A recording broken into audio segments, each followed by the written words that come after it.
للمتابعين حبايبي اللي طلبوا مني طريقة مفصلة وسهلة لخميرة الحليب بالنسبة للفايش، هقدمها لكم النهارده ان شاء الله. اولا كده لازم نستخدم معانا برطمان من الازاز، ولازم البرطمان ده يكون نضيف جدا ويكون معقم. يعني ايه معقم؟ يعني نضيفه فيه ميه تكون سخنه بتغلي، وبعد كده بتبتدي ان انت تنزليه منها وتمسحيه كويس جدا. وتعالي نضيف معانا مكوناتنا، وهي هتكون عبارة عن 3 معالق كبار من السمسم. تقدري طبعا انت تضيفي اي مكونات تانية زي الحمص، زي الفول المدشوش اللي هو فول البصارة، بس انا بفضل السمسم لان هو افضلهم بكتير، بيدي طعم احلى.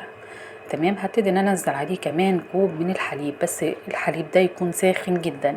يعني ايه؟ يعني الحليب يغلي، استنى تاني واغليه تاني، ارفعه من على النار دقيقة واحطه تاني عشان تعلى درجة الحرارة.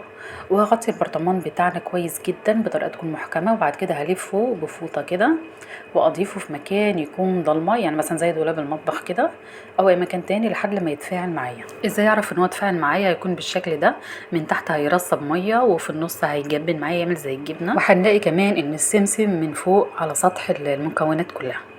الشكل ده وبالطريقه دي هنتاكد كويس جدا ان خلاص هي اتفعلت معايا واقدر بعدها ان انا استخدمها. طب لو لقيت ان هي لسه، علشان بسبب درجه الحراره مثلا، هنسيبها تاني يوم تاني، مفيش اي مشكله لحد لما تظهر معانا بالنتيجه دي. اما لو انت في فصل الشتاء وعايزاها تتفاعل معاكي سريعا، فاثناء ما انت ما ضفتي الحليب في البدايه خالص هتبتدي تضيفي عليها معلقه كبيره من السكر.